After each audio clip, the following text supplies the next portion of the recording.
Buen día a la audiencia y a todo el mundo, como siempre decimos. Hoy es un día mundial de una enfermedad que no se festeja, se recuerda. A partir de 1991, la Federación Internacional de Diabetes pidió que este día sea recordado como el Día de la Diabetes. Y se debió justamente al aumento de personas con esta enfermedad a nivel mundial que fue increíble en esos años, debido a la publicidad empresarial de las gaseosas, de las hamburguesas, de las comidas chatarra, que fueron el mercado ideal para esta enfermedad. Entonces, a partir del 96 fue instituido como el 14 de noviembre el Día Mundial de la Diabetes. No se celebra, no se festeja, sino que se recuerda cómo hay que prevenir la diabetes y cómo hay que cuidarse a partir de conocer lo que es la diabetes. Fernando, ¿se sabe cuántas personas tienen esta enfermedad en el mundo? Nosotros habíamos hecho una escala, ¿te acordás?, de las enfermedades más frecuentes, y dentro de la mortalidad, que es la morbi, es la discapacidad que produce una enfermedad, y la mortalidad es la cantidad de muertos que produce una enfermedad. Y está por debajo de las enfermedades cardiovasculares, que también pueden ser a consecuencia de la diabetes, los accidentes de tránsitos y los desastres naturales como guerras y todo eso. Y ahí ya llega nuestra enfermedad que vamos a hablar hoy, que es la diabetes. Y se dice que 1 de cada 4 personas puede tener diabetes. Y 1 de cada 4 es en 8.000 millones de habitantes. Te están llamando, parece ahí. No. En 8.000 millones de habitantes,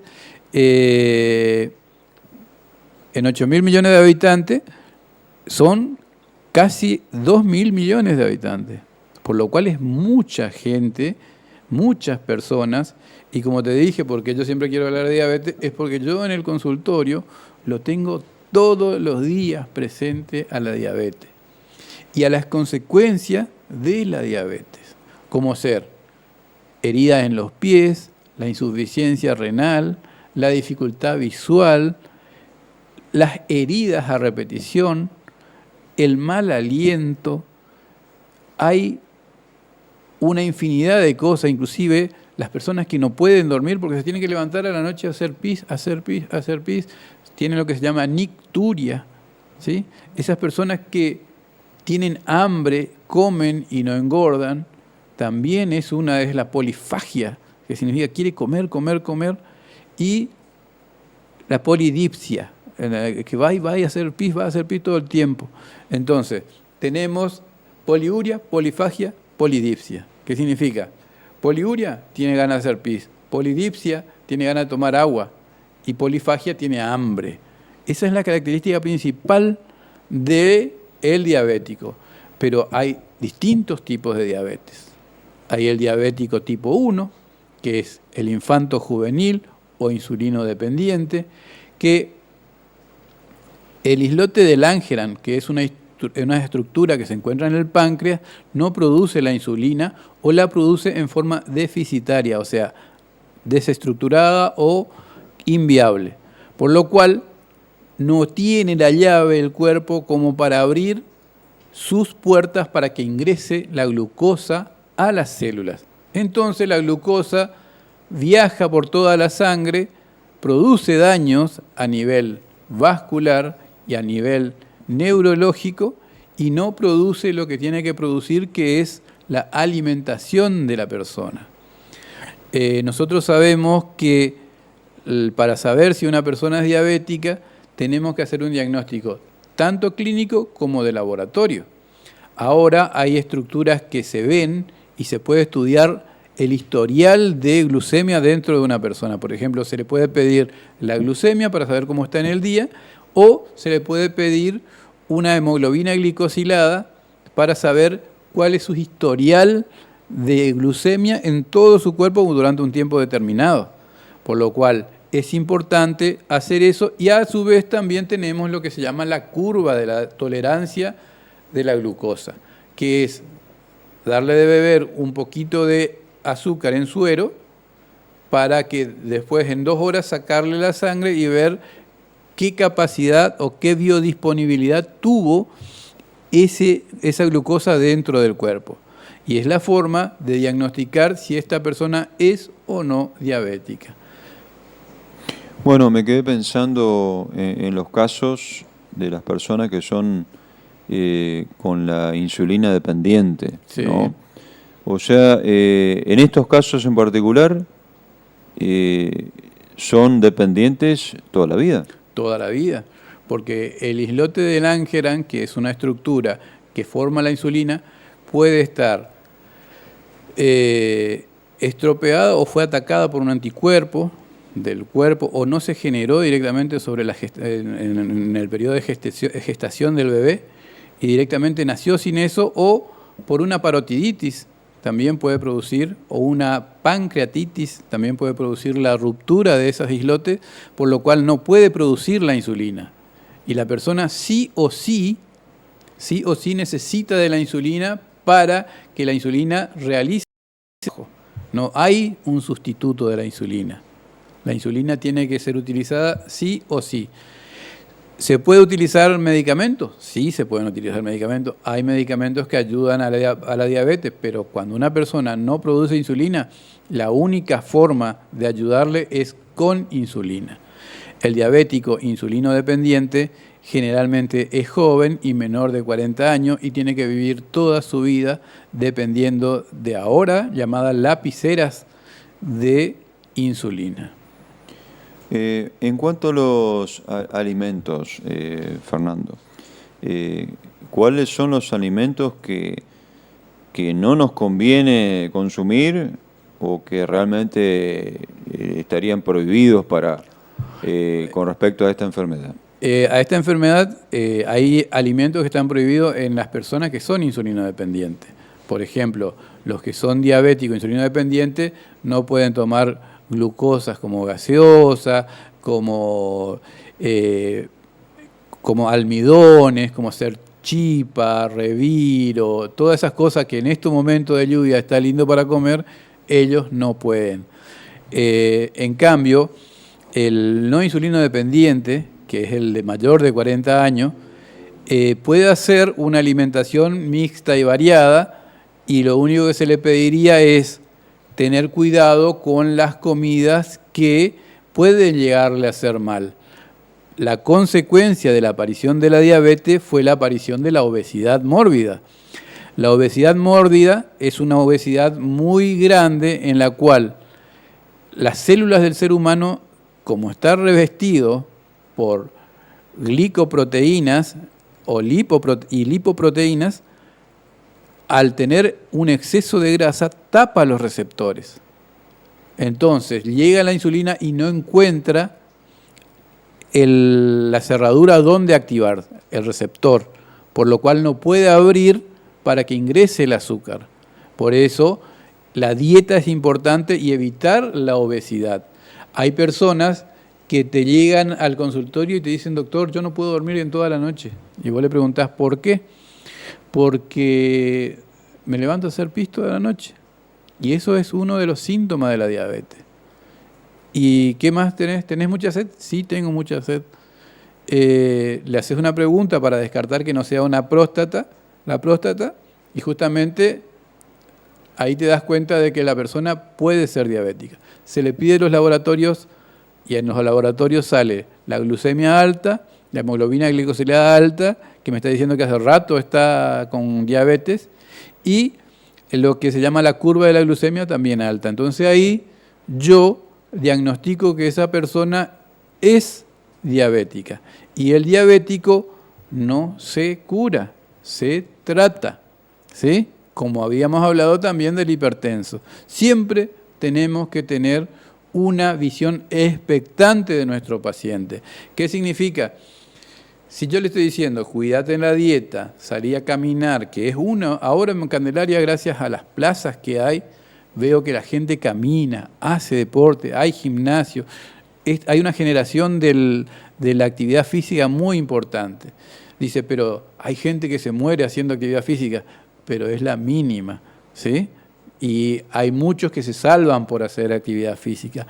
Hay personas que han dejado de utilizar insulina para utilizar solamente los hipoglucemiantes orales, como ser la metformina o la glibenclamida, por hacer ejercicio. Se mejora el ejercicio. El ejercicio no puede curar totalmente a la diabetes, pero puede ayudar un montón en el aspecto de la medicación.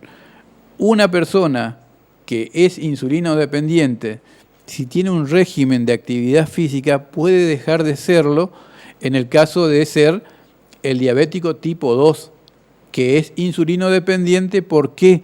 Porque ya los hipoglucemiantes orales no le hacían bien. O sea, porque era gordo, porque era obeso, hablando en términos médicos, porque era sedentario, porque tiene una dieta con comida chatarra. A esa persona cambiar su modo de ver la vida puede hacer que esa persona inclusive tenga una medicación mínima o solo de cuidado de un diabético. Las complicaciones son graves. La ceguera, la falla cardiovascular, que se llama infarto silente. ¿Por qué? Porque al tener las terminaciones nerviosas bloqueadas por la glucosa, por el azúcar, la persona tiene un infarto y no se da cuenta y se mueren. Muchas veces se le hace un estudio del corazón de rutina y ahí se dan cuenta de que esa persona tuvo un infarto. Ahí se le hace un laboratorio y se dan cuenta que es diabético. Adelgazó de golpe, no sabía por qué, y se le hacen los estudios y es un infarto. La insuficiencia renal a causa de acumulación de glucosa en los glomérulos de los riñones, ¿sí? La polineuropatía diabética, que es primero un dolor de pierna muy molesto y después es un adormecimiento de la pierna. ¿Por qué? Porque se tapan las terminaciones nerviosas de glucosa, entonces las personas se lastiman el dedo, se infecta con mayor facilidad, pueden tener dermatitis comunes por infecciones de la piel con pus, pueden subirle los parásitos como ser la sarna, la escabiosis. ¿Por qué? Porque su sangre es dulce y a los parásitos les gusta ese tipo de sangre, es un nutriente para ellos. Entonces hay muchas consecuencias de no cuidarse de la diabetes. Fernando, cuando la persona diabética, digamos, baja las defensas. Por supuesto, porque al tener las terminaciones nerviosas bloqueadas, el dolor es una forma de defensa. ¿Qué significa? Yo tengo un cuchillo, tengo un hierro acá abajo, y si soy diabético me estoy lastimando y no me doy cuenta. El sistema de defensa es el dolor. Yo me toco algo caliente y saco la mano. El diabético está pisando algo que le está lastimando y él no siente, porque primero empieza un dolor en la pierna y después empieza un adormecimiento de esa pierna y no tiene sensaciones de dolor, por lo cual se lastima el dedo, se corta el dedo, se le infecta el dedo y después vemos esa secuencia que ahora, gracias a Dios, ha disminuido bastante, que es primero le cortan el dedo, después le cortan parte del pie, después le sacan un muñón de la pierna, hasta que termina muriendo. No queremos que lleguen a eso. Ahora hay muchísimas formas de cuidarse, hay muchísimas formas de prevenir y la principal es el ejercicio físico y la dieta. Fernando, para ir redondeando, ¿cuál sería una medida de azúcar, digamos, vos corregime los términos, una medida de azúcar aceptable que esté ahí sobre el límite, digamos, pero sin que la persona sea diabética? El rango de normalidad es de 70 a 110 miligramos por decilitro, por lo cual, si vos tenés valores superiores a 110 constantemente, hay que tener cuidado. Pero por eso te dije, no solo el valor de la glucemia, hay que tomar el valor de la hemoglobina glicosilada, que es una estructura que va midiendo los anticuerpos en la sangre y me dice que vos, Marcelo, tenés diabetes ya hace rato, cuando esta medida supera los 7 puntos. ¿Sí?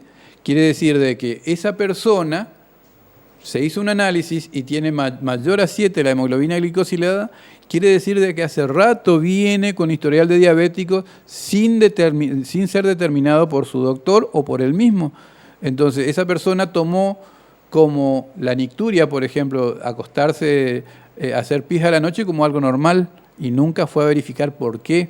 Tener sed, perder peso, lo tomó como algo que no le influía en su vida y llega al médico ya con la hemoglobina glicosilada alta, con la glucemia alta, con intolerancia a la insulina y con todos los síntomas que te enumeré. Bueno, Fernando, gracias por tu visita. Este es un tema que seguramente vamos a seguir conversando, lamentablemente. Así que la alimentación, el estudio médico. El estudio médico, el ejercicio, el deporte, eso es lo que nos conviene. Nos conviene, exactamente.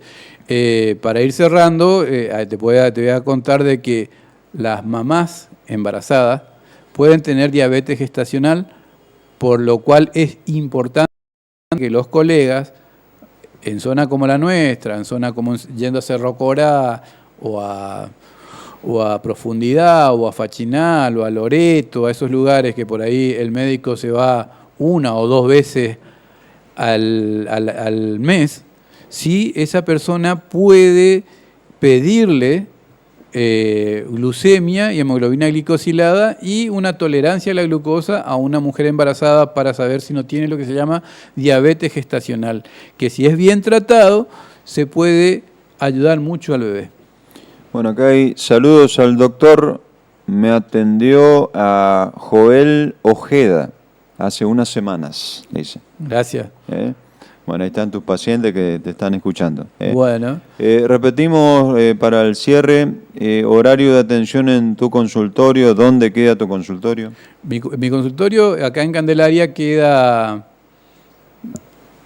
Tareli Casimitre, detrás de una mueblería muy conocida en esta zona, Candelaria Hogar.